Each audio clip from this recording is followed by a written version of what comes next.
tinggi C, karena memang kayak kita tuh kayak nggak tahu lagi lah nggak gitu tahu ya. lagi gitu. Jadi pas kita mau belok pun, kita belok mau lewati rel, nggak kelihatan dia tuh di belakang. Berarti kan memang udah kenceng sekali tiba-tiba kan. muncul Tiba-tiba gitu. dia muncul dan nabrak dari belakang si celananya. Jadi aku penasaran, aku intip lah ke dalam. Wah, di situ C. Asli aku ngelihat, mungkin karena dia kegencet sama ban ya C, kan dia kedapatan ban pertama kan sebelah kiri kan, aku jatuh posisinya. Itu posisinya di paha atas ya C, itu pecah dagingnya. Dan itu aku lihat dengan mata kepalaku sendiri C, dengan sadar. Di situ aku langsung menjerit sekuat tenaga C. Full 3 bulan? Full 3 bulan. 3 bulan itu ada 14 kali operasi. Dalam kurun 3 bulan? Jadi setiap minggu operasi C.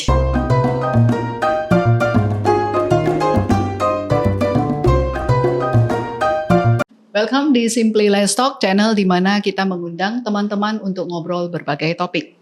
Hari ini kita ada teman ngobrol, Novika Manurung. Yes. Oke. Ya, nah, kita langsung aja bercerita. Saya nggak tahu apakah cerita ini dan nantinya membawa kenangan yang nggak enak atau gimana, tapi Vika pada posisi ready ya untuk bercerita. Yes. Ya. Dan tujuan Vika sebenarnya untuk bercerita ini apa kira-kira? Tujuannya salah satunya untuk memberikan support, support, okay. Terus memberikan semangat untuk teman-teman yang mungkin pada saat ini pernah mengalami hal yang sama saya, sama aku gitu C. Okay. Nah, sekitar 4 tahun lalu lah ya. Iya, 4 sekitar tahun itu lalu. Ya, sekitar 4 tahun yang lalu. Tanggal 4 Oktober 2021 itu hari Senin. Iya, Senin. Ya kan, Senin. Betul. Itu harusnya menjadi tanggal yang tidak akan pernah Vika lupakan. Iya. Pastinya. Bakal tetap ingat terus. Ya. Dan kejadiannya di pagi hari. Di awal minggu. Ya. Di awal bulan. Betul? Oke. Nah, dan itu juga Oktober artinya mendekati Natal ya, sebenarnya mendekati akhir tahun juga. Nah, bisa Vika ceritain kronologis apa yang terjadi pada saat itu? Pas kejadiannya itu apa yang terjadi? Ya. Jadi di 4 Oktober 2021 itu hari Senin ya C, pagi mau berangkat kerja tuh C, sekitar jam 6:30 lewat lah. Dan lokasi kejadiannya juga, tempat kejadiannya udah deket kantor. Oh, ya udah deket sekali. Sekitar perkiraan berapa menit gitu? Nggak nyampe semenit C. Sudah begitu dekat sekali ya, dekat sekali sama kantor. Itu di kejadian di rel Jalan Pandu. Oh, yang dekat rel Jalan Pandu itu ya? Iya. Oh, oke. Jadi kita udah lewat rel nih, sama kan saya biasa kalau mau berangkat kantor itu naik ojol. Kereta ojol. Betul. Udah lewat rel, itu nggak tahu. Kita juga nggak tahu dari mana datangnya nih bus. Tiba-tiba kita udah ditabrak dari belakang sama bus ini. Bus jenis apa? Masih ingat kita kira-kira? Bus besar gitu C. Gede ya? Iya gede. Oke. Dia kecepatan tinggi atau kaliannya yang tinggi? Tinggi C, karena memang kayak kita tuh kayak nggak tahu lagi lah gitu ya. Nggak tahu lagi gitu. Jadi pas kita mau belok pun, kita belok mau lewati rel, nggak kelihatan dia tuh di belakang. Berarti kan memang udah kenceng sekali tiba-tiba kan. Muncul tiba-tiba gitu. Dia muncul dan nabraknya dari belakang. Oh, oke. Gitu. Dan itu posisinya aku langsung jatuh sama si driver ojolnya. Aku kegencet di ban kiri. Bukan terpental gitu enggak. Itu yang kepental kayaknya si ojolnya. abang driver ojolnya. Aku kegencet di ban kiri depan C. Kiri depan dari bus itu. Oke. Posisi kejepit berarti. Kejepit. Jadi aku kayak, ini tengkurap ya namanya ya. Tengkurap. Aku kejepit itu di sebelah kiri kan, paha kiri. Terus keseret sekitar berapa ya kemarin? 15 meteran kalau nggak salah. Vika posisi di dalam, di kolongnya atau di luarnya ini? Di luar. Jadi kepala dari mulai badan ke berarti gini atas. Ya? Iya. Ini kiri kan? Iya. Jadi yang di dalam itu bagian paha sampai kaki. Dia terbawa gitu. Iya, betul. Gitu. Jadi kegencet, keseret 15 meter. Terus berhenti dong busnya. Tapi posisinya mestinya masih hidup C. Kenapa aku tahu masih hidup? Karena kan itu aku di bawah kan. Iya, kedengaran jelas kan suara mesinnya masih hidup. Nah itu aku udah kayak pasrah. Dan gak tahu lagi mau ngapain. Gak bisa mikir lagi. Aku hanya angkat tangan C. Aku angkat tangan dengan posisi tangan keluar. Teriak juga gak bisa? Teriak. Aku sebut nama Tuhan. Tuhan Yesus tolong. aku angkat tangan kayak nyerah gitu C, memang udah Tapi kayak masih, berserah. masih sadar gitu penuh? Sadar, aku nggak ada pingsan. Aku sadar C, habis itu pas aku teriak langsung mesin busnya itu Mati? berhenti, ya mati. Oke, langsung si warga setempat udah udah mati tuh mesinnya kan C, langsung angkat aku dari bawah, ngamain aku ke pinggir, bawa aku ke pinggir. Itu mobilnya dia nggak mundur dulu atau gimana? Posisinya masih kejepit ya? Aku nggak ngerti, atau mungkin tahu udah lagi mundur gitu ya, aku nggak paham C. Pokoknya mungkin udah nggak ngerti lah ya. Aku udah bisa diselamatin sama mereka, dibawa ke pinggir. Itu awalnya aku kayak ngerasa, aku shock.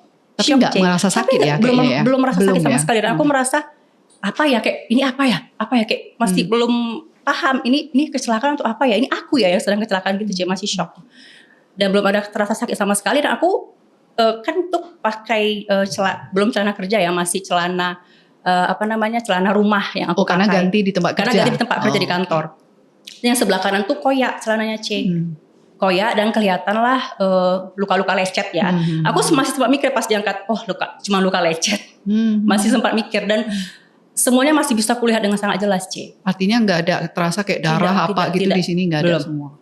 Nah lalu dibawa aku ke pinggir kan sama warga setempat dan si bapak-bapak yang ngegendong aku kan nolongin aku megangin gitu kan C. Dia nanya, "Dek, kamu bisa duduk?" Dan gitu. Dia kan masih nolongin aku, masih posisi duduk gini kan C. "Kamu bisa duduk nggak?" "Aku coba ya Pak," aku bilang gitu kan C. Masih bisa ngomong jelas gitu jelas, ya? Jelas sekali. Dan itu kan tas aku selempangin. Lengket juga tas masih lengket, cuman helm aja yang kecampak kan. Gitu. Terus dia berusaha duduk, "Aku coba ya Pak," aku bilang gitu kan C. Dia ngelepas, terus aku langsung jatuh. "Oh, berarti kamu nggak bisa duduk." Ini aku bingung kayak kok nggak bisa duduk ya, padahal kayaknya lukanya cuma lecet gitu kan C. Memang berdarah-darah, cuma kayaknya lecet gitu lah. Nah aku penasaran, kok sebelah kiriku nih kayak nggak berasa ya kakinya gitu kan C. Mau diberakin nggak bisa C sama sekali. Tapi nggak koyak kan posisi celananya. Jadi aku penasaran, aku intip lah ke dalam. Wah di situ C.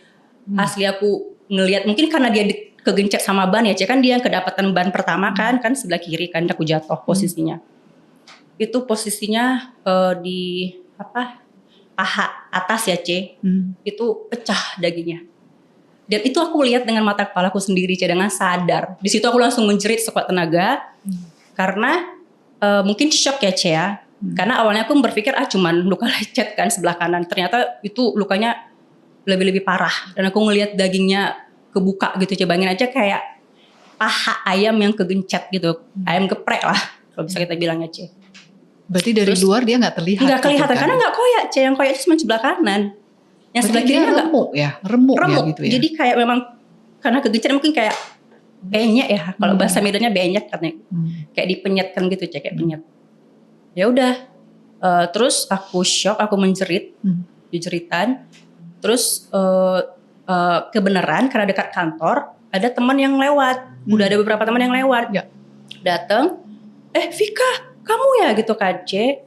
"Iya bang, tolonglah teleponin driver." Dia nelfon driver kantor supaya datang kan C. Nah, aku mau nelfon keluarga awalnya, cuman karena aku lagi shock dan puji Tuhannya aku kayak dikasih Tuhan kebijaksanaan supaya jangan nelfon keluarga dulu karena aku masih shock kan C. Karena aku masih shock jeritan, jadi aku awalnya mau nelfon keluarga, jadi nelfon ke atasan dulu dan aku tuh nelfonnya sendiri, aku ambil handphoneku. Masih bisa. Padahal ngelihat luka yang segitu parahnya. Puji Tuhannya aku masih sangat waras untuk ngambil handphone, terus milih lagi nomornya, kontaknya, nama-nama bosku, baru aku telepon, "Pak, aku lagi kecelakaan." "Di mana Fik?" Ya dia kaget lah ya kan C. "Di Jalan Pandu rel." Oke, kami kesana ya kata dia gitu kan C. Dan gak berapa lama datanglah si driver kantor sama teman juga. Dan maybe atasan yang ditelepon itu karena mendengar Vika yang nelpon sendiri, berarti kan menganggap mungkin gak terlalu parah karena masih bisa nelpon kan. Yes. Nah, jadi singkat cerita kita bawalah Vika dibawa ke rumah sakit terdekat kayak C dari situ. Udah sampai di rumah sakit, dilarikan ke IGD, terus dilakukan mereka lah tindakan-tindakan pertolongan pertama ya C, dibersihin lukanya yang bisa dibersihin. Itu udah terasa sakit? Belum C, belum terlalu, tapi udah pedih lah ya C. Udah pedih tapi belum terasa sakit. Berarti shocknya lebih besar dari rasa sakitnya. Iya benar. Jadi pas mereka hitung tensi itu, Kak jangan ini ya, karena kan mungkin, tapi aku situ nggak berasa kayak jeritan juga, cuman mungkin dari dalam ya, tensinya tinggi. Karena katanya kalau makin tinggi lagi nanti bisa pingsan. Terus aku bilang kayak gini, justru aku pengen pingsan supaya aku nggak tahu keadaanku kayak mana. Karena melihat duka yang kayak gitu aku kayak stres gitu kan. Dan lalu mereka kasih suntikan terus diinfus dan lain sebagainya. Gak berapa lama aku udah agak tenangan. Aku telepon lah keluarga. Aku telepon adik itu, nggak mama, karena mama orangnya agak pasti kaget, panikan. Aku telepon adik cewek. Dik, ya kak gitu kan. Kakak kecelakaan. Hah? Serius lah? Iya kecelakaan. Oh ya kak, di mana? Aku udah di rumah sakit. Kita sebutkan rumah sakitnya. Di IGD datang ya, iya. Terus nyampe lah orang mama, kan singkat cerita nyampe mama dan orang-orang kantor juga ada pada sampai di rumah sakit, ngasih support dan sebagainya kan C. Nah itu dokter yang ngelihat masih dokter umum karena masih pagi kan C. Jadi dokter spesialisnya belum datang.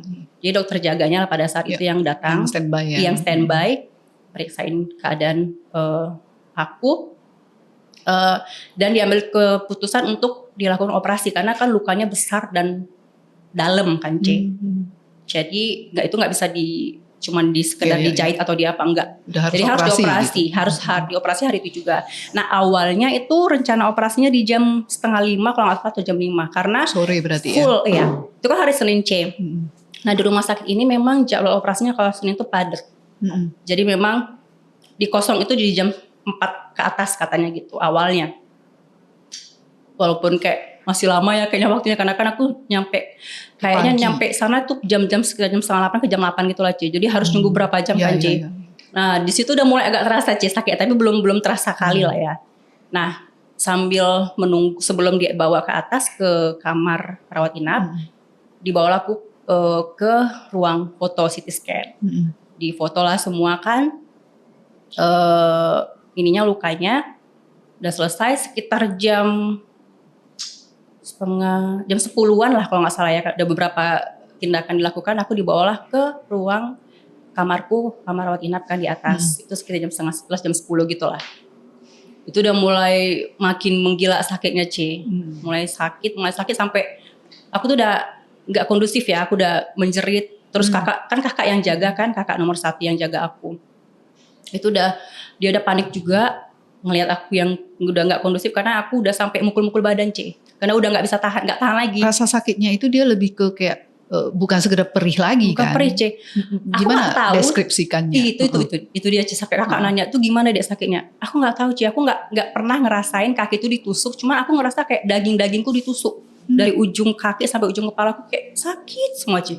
Kayak ditusuk gitu. Kayak ditusukin dagingnya karena memang dagingku yang parah kan C. Dagingnya kan pecah. Terakhir karena aku udah nggak kondusif, si kakak manggil perawat. Perawat datang dan dia juga ngelihat aku yang udah nggak kondusif, dia langsung nggak tahu nelfon siapa gitu ya, mungkin nelfon ke pihak rumah sakit lah kan, karena kan awalnya kan di jam 11:30. Jam 11:30 aku dibawa ke ruang operasi. Oh dipercepat jadinya. Dipercepat, karena udah histeris ya. Karena udah histeris, karena aku udah mulai gak kondusif, aku udah mulai mukul badan. Pokoknya aku merasa kalau aku diam itu makin terasa sakit. Jadi aku kayak harus mukul badan, ngejabak rambut, nah gitu lah. Baru terasa dia, mungkin itu kayak apa ya, pelampiasan ya C. Karena kalau aku diam, cuman nangis aja gak bisa. Aku harus mukul sesuatu, entah badanku gitu. Dibawalah aku 11:30 ke ruang operasi, langsung ditindak di situ gitu. Dan puji Tuhannya dari jam 4:30 harusnya aku dioperasi dipercepat sampai 11:30. Aku juga nggak tahu kenapa, aku yakin itu udah campur tangan Tuhan sih C. Gitu. Itu berarti bius total ya? Enggak. Setengah aja. Lokal? Iya bius lokal, setengah badan. Aku sadar. Jadi operasi itu sekitar 1,5 sampai ke 2 jam. Lebih kurang 2 jam gitu. Lebih kurang 2 jam. Oke. Berarti sadar dari mulai kecelakaan sampai ke ruang operasi sampai selesai operasi posisi sadar terus? Sadar C. Sadar, gak ada pingsan. Nggak dikasih kayak obat tidur atau apa? Enggak. Gitu? Justru aku kan gini, pas di IGD tadi kan, Kak bisa gak dikasih suntik pingsan? Iya. kenapa Kak? Nanti kan di ruang operasi nggak berasa sakitnya. Karena Kak, aku takut sakit gitu kan. Karena posisi lukaku itu kan aku udah lihat membayangkan. Membayangkan itu udah, ya Tuhan gitu kan. Kok bisa aku kayak gini, mengalami kayak gini gitu. Nggak bisa Kak. Nanti kan di ruang operasi dibius kok, nggak terasa sakitnya. Cuma aku udah kayak udah membayangkan ini pasti sakit nanti gitu kan Ci. Ya udah, akhir di ruang operasi, puji Tuhannya juga para perawatnya, mulai dari dokter spesialisnya juga kan yang nangani, dokter anestesi, semuanya betul-betul kayak ngasih semangat C. Aku iseng nanya kan C, dok, ini kira-kira luka aku bisa sembuh nggak?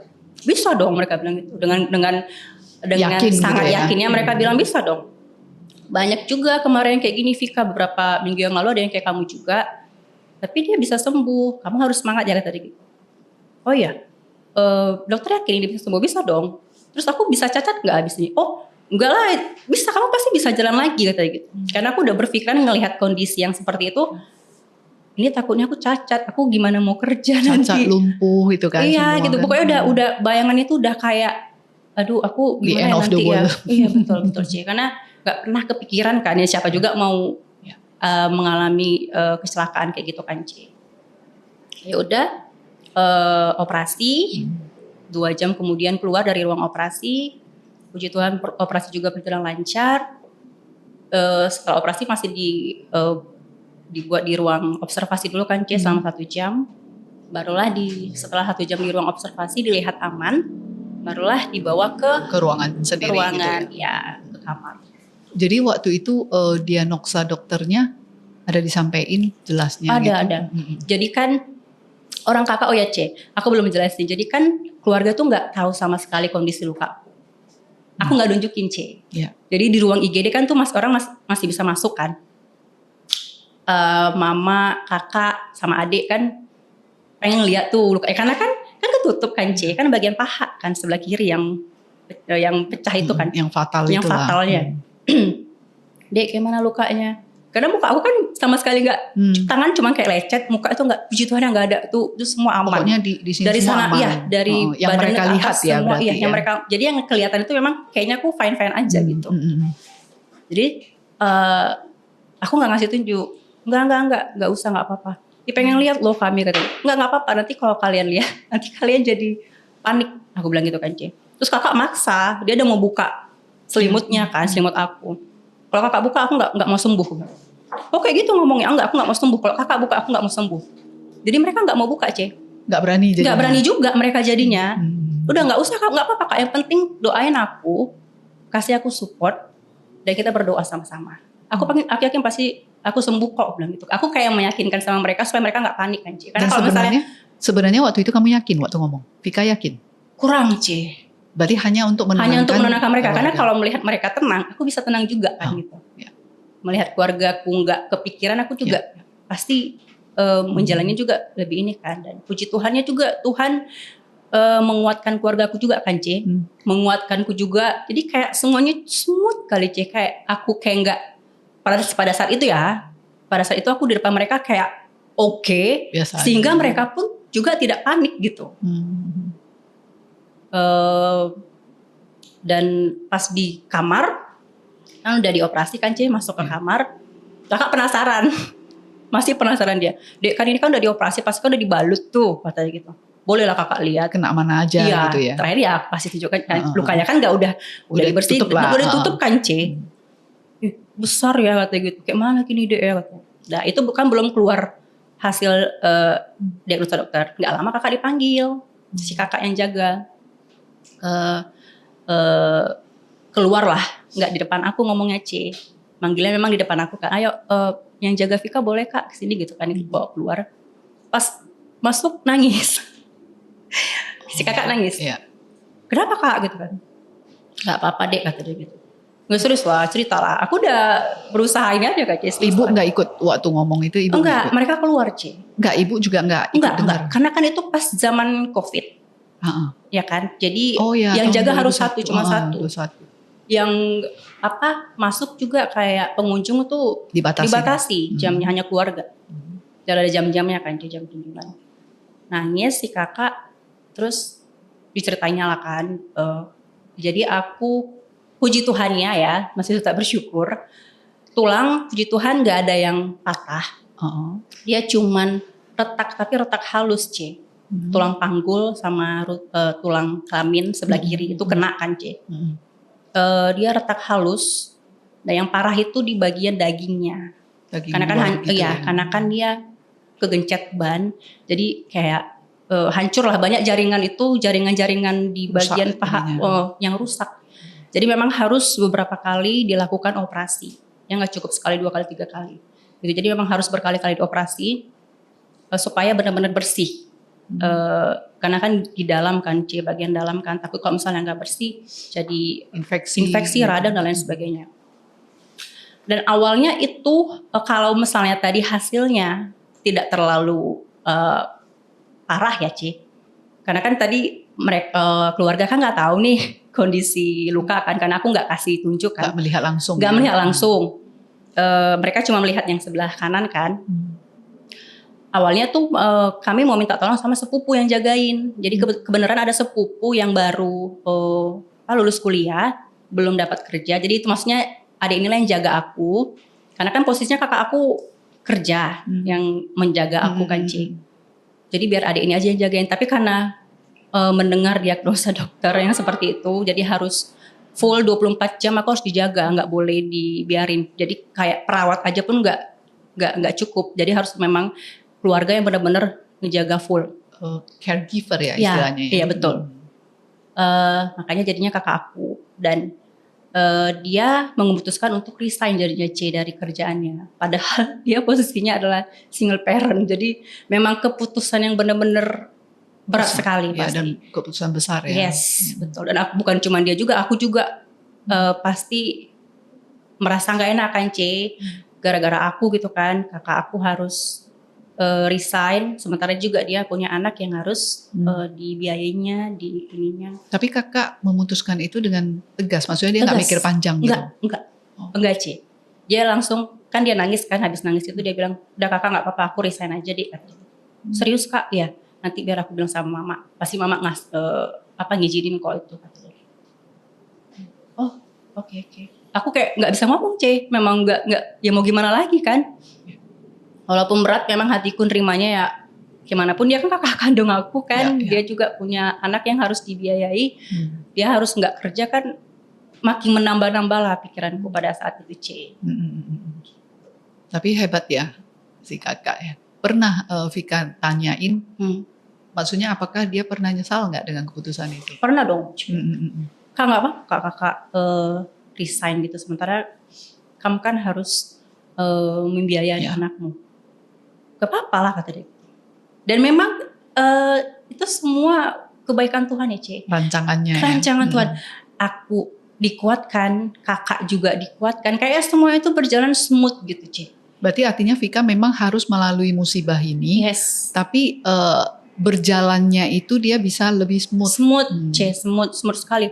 Malah kalau dipikir-pikir sampai sekarang tuh aku nggak bakal, dan mungkin nggak akan bisa aku lupakan seumur hidupku, karena dari sinilah titik baliknya aku kayak lebih ini ya, wah ternyata Tuhan tuh memang sebaik itu ya, se-care itu, secinta itu sama kita gitu. Apakah sebelumnya Vika bukan termasuk yang sangat religius atau setelah ini menjadi titiknya? Religiusan sebelumnya. Sebelumnya ya aku orang yang beragama Kristen gitu kan, mungkin yang taat ibadah, ke gereja, berdoa sebelum makan, berdoa sebelum pergi kemana-mana gitu kan, C. Ya itu kayak orang tuaku dari kecil memerintahkan tuh seperti itu gitu. Lebih dididik seperti itu dididik seperti itu, kayak checklist aja, C, kayak rutinitas lah gitu kan, C. Checklist. Oh, ini udah selesai. Oke. Mau makan berdoa dulu, selesai dah gitu. Dah gitu aja. Kayak enggak ada kerinduan gitu, C. Hubungan ke Tuhan tuh kayak ya sekedar ibadah itu hanya sekali seminggu. Padahal kan sebenarnya ibadah itu setiap hari. Perilaku kita kan, C. Karakter gimana, teladan kita ke orang-orang, ke keluarga, ke teman-teman, ke orang di sekitar kita. Berarti kecelakaan ini membawa perubahan kan, secara fisik pasti berubah. Pasti. Ya kan? Terus secara jiwa, berarti ke agama lah bawaannya, itu juga berubah drastis. Yang awalnya dilakonin dengan karena ya checklist aja. Karena ya memang disuruh kayak gitu ya. Itu diperintahkan gitu sama mama. Udah auto gitu ya. Iya, auto. Betul. Nah ternyata Nah pada saat di rumah sakit itu berapa lama dirawat di rumah sakit? Rumah sakit yang sama ya? Iya, rumah sakit yang sama. Itu di rumah sakit 3 bulan. Full 3 bulan? Full 3 bulan. 3 bulan itu ada 14 kali operasi. Dalam kurun 3 bulan? Jadi setiap minggu operasi. Okay. Itu operasinya maksudnya dia perbaikan atau apa? Perbaikan, pembersihan. Karena memang kan jaringannya banyak rusak. Karena kalau jaringan rusak itu kan berindikasi dia nanti bisa infeksi kan. Jadi memang harus dibersihin rutin. Jadi operasi pertama itu ke operasi kedua jaraknya cuma 4 hari C. Satu kedua 4 hari, 2 ketiga itu 4 hari, baru dari 3 ke seterusnya itu seminggu. Dan itu di operasi ketiga atau enggak C, masih ditemukan potongan besi loh di dalam dagingku itu. Dia tuh kayak nyicil-nyicil dapet gitu ya. Dan kan tanganku juga kena kan, jadi masih ada bekasnya. Tanganku juga kena kan. Ini ada kemasukan besi juga. Di jalan? Karena di jalan raya kan C. Karena kan jalan raya. Jadi pastikan terus daging merah basah gitu kan. Pasti kan apalagi aku seret kan. Pasti kan banyak ya di jalan raya pasti banyak kotoran lah kan, entah besi, entah apapun, debu, pasir. Jadi memang harus dibersihkan berkali-kali. Tadi 14 kali ya? 14 kali operasi selama 3 bulan. Nah pada saat terakhir mau keluar itu posisi itu nggak bisa jalan? Nggak bisa sama sekali? Jadi sebelum operasi itu sekitar 1 bulan sebelum pulang. Sekitar 1 bulan sebelum pulang itu kan udah diizinin untuk fisioterapi kan C. Jadi terapisnya datang ke kamar rawat inap, lakukan beberapa kegiatan terapi lah kan. Awalnya dokter fisioterapinya datang kan, dia harus lihat dulu kan kondisinya, baru kalau misalnya oke baru bisa dilakukan fisioterapi. Karena kan ya dia ngelihat mungkin kondisiku kayaknya aman-aman aja di anak gitu kan. Apa yang sakit Vika gitu? Iya kakinya dokter, mana coba dibuka. Dia terkejut deh. Ini kenapa nih kayak gini? Kok sampai iya kecelakaan dok. Oh ya. Ini bisa begini ya kata. Emang kronologi kecelakaannya kayak mana? Dia pengen tahu juga. Aku ceritain. Tapi bisa ya kamu kayak gini, kayak nggak sakit loh kamu kalau nggak dilihat lukanya gitu. Puji Tuhan ya dok ya, semua karena Tuhan. Ya, memang semua karena Tuhan. Kalau nggak karena Tuhan aku nggak mungkin bisa sekuat itu. Jadi selama proses aku yang di rumah sakit sampai recovery itu Kak, sebenarnya C, aku ada kesempatan untuk memilih untuk bersungut-sungut.